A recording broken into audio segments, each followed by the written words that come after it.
Have you ever noticed how people seem to organize in social groups where everybody is basically the same? They might have similar backgrounds or similar opinions, and sometimes they even look and dress the same. But when you talk to these individual peoples, they often say that they don't really care about these kind of things, or they might even say that they value diversity, and they would actually want to be in groups that have more of different kind of people, right?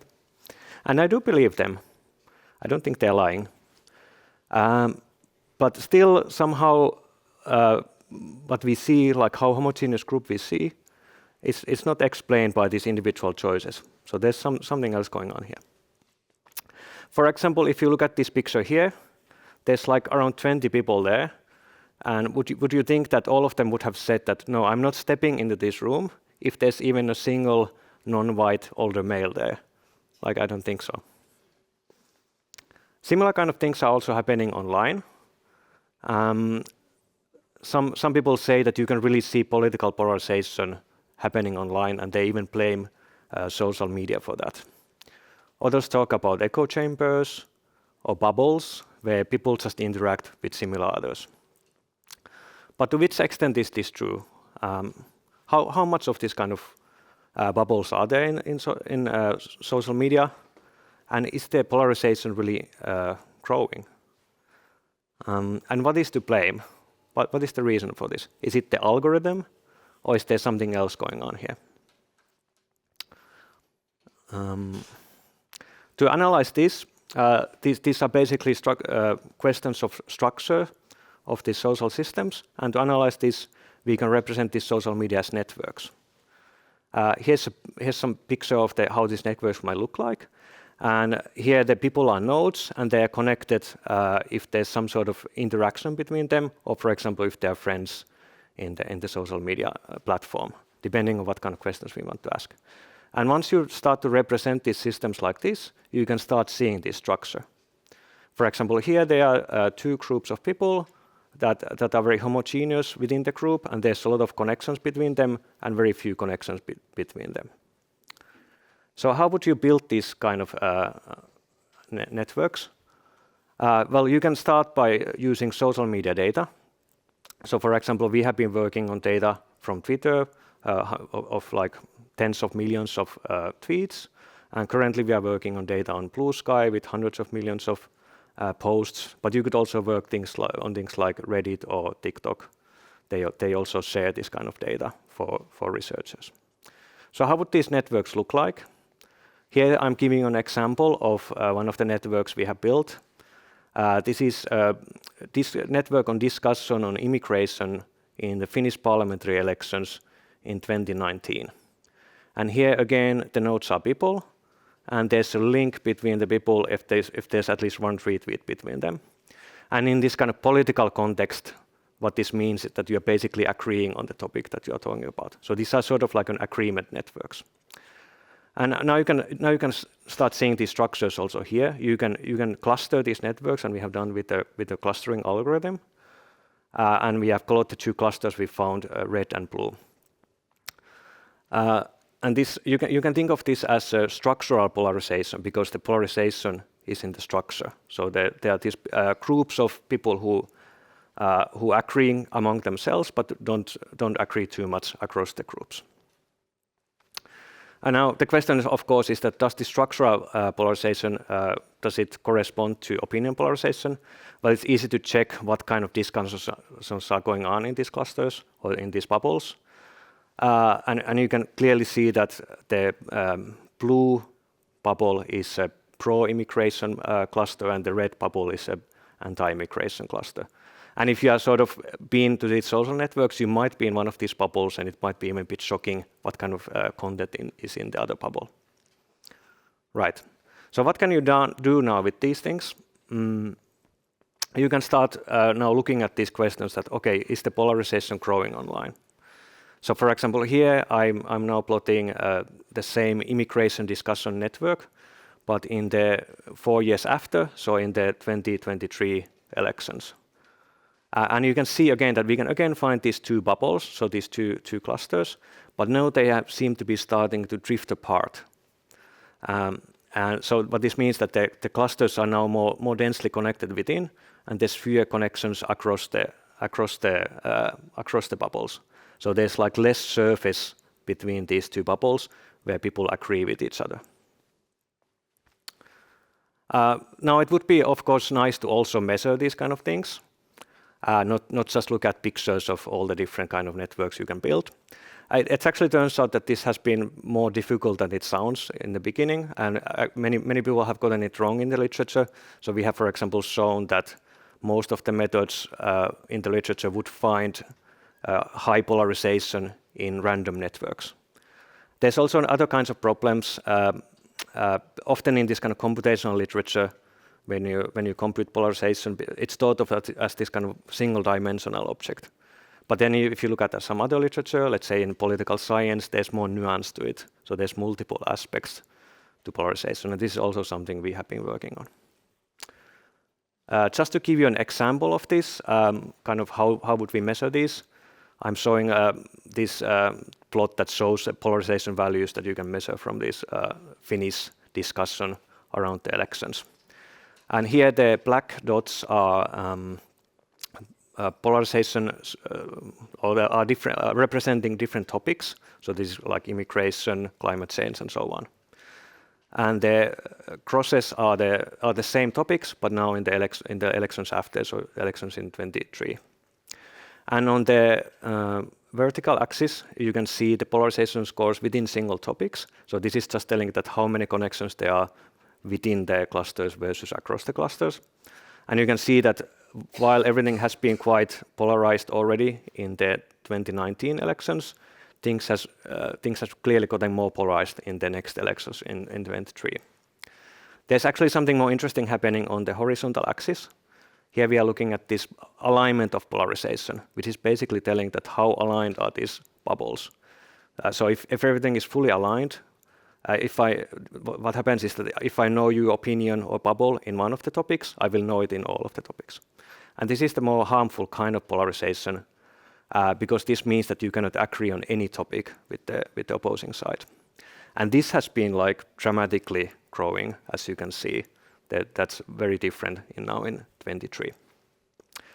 Now I could repeat this kind of plots for different social media, different times, and different countries, and you could kind of see similar things happening elsewhere. But I want to also address this other question that, okay, what could be a reason these kind of things could be happening?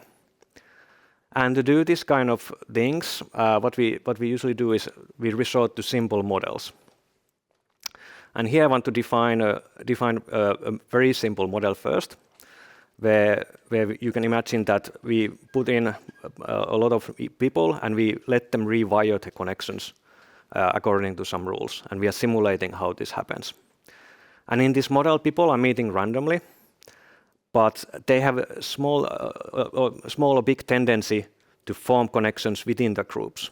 So those people who you meet, you might make it a connection, or you might interact with them, but you have a preference to interacting within the group. And this preference, or the amount of this preference, is called homophily. So that's what is on the horizontal axis in the figure here. And now if we put in some amount of homophily, so some preference for the people, and let this model run, what we can see is that you will get some end result that will have some fraction of connections within the group that you can observe.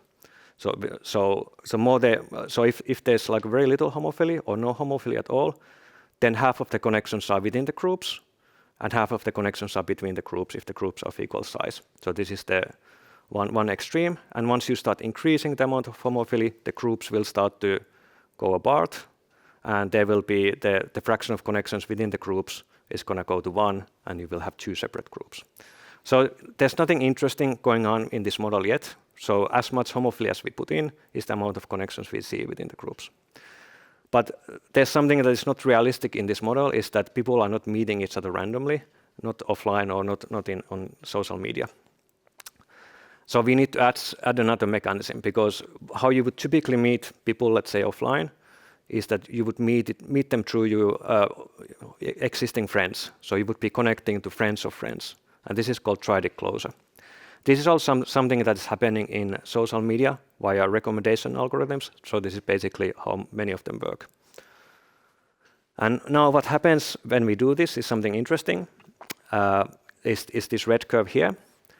And that's showing that if we have a fairly small amount of homophily in a system that we put in, we will actually see that the groups will completely separate. So all of the connections will be within the groups, and they will not be talking to each other at all.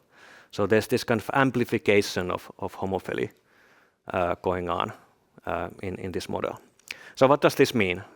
It could mean that in this picture that I showed you in the beginning of this older white male connecting to, maybe there's some like a preference to connect within the similar kind. This is just natural, but this could be amplified by these structural constraints and structural mechanisms that are happening in these networks. It also means that, well, we should value really this kind of random encounters and not just like meet people through our previous friends if we want to keep our groups a bit diverse.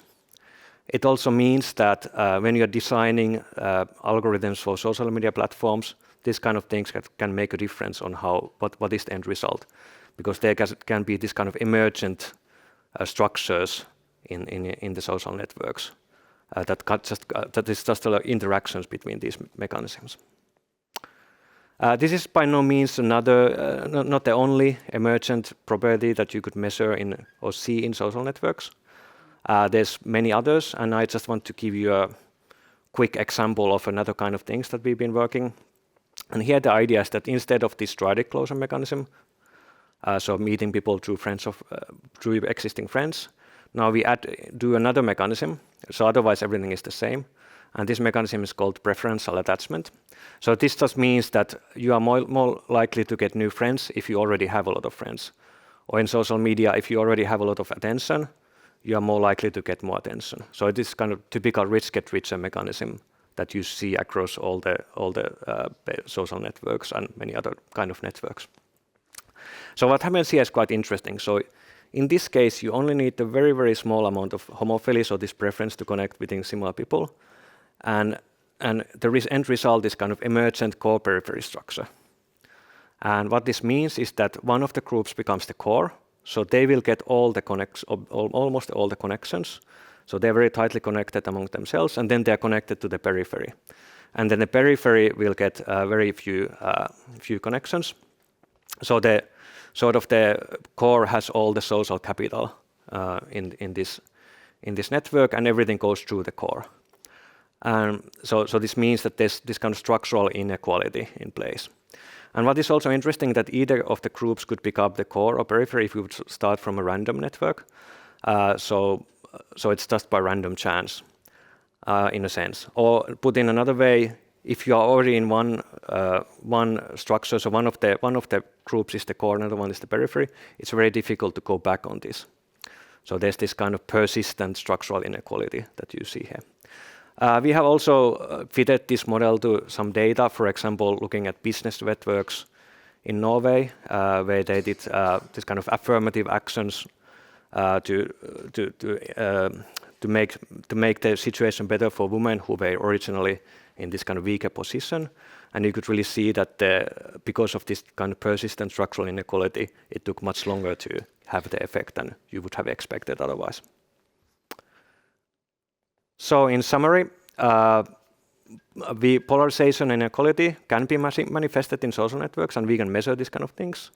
These can be emergent features, so it's not something that is necessarily fully understood by individual actions, but these kind of small biases can be amplified by other mechanisms and also maintained by these mechanisms. So this has been an example of the kind of research that I'm doing within my research group. It's somewhere between computational social science, complex systems, and network science. And of course, you could apply this kind of approach, and we have applied this approach to many different kinds of systems, including, let's say, disease spreading, public transportation, and so on. And this is something I'm hoping to continue for years to come. Thank you.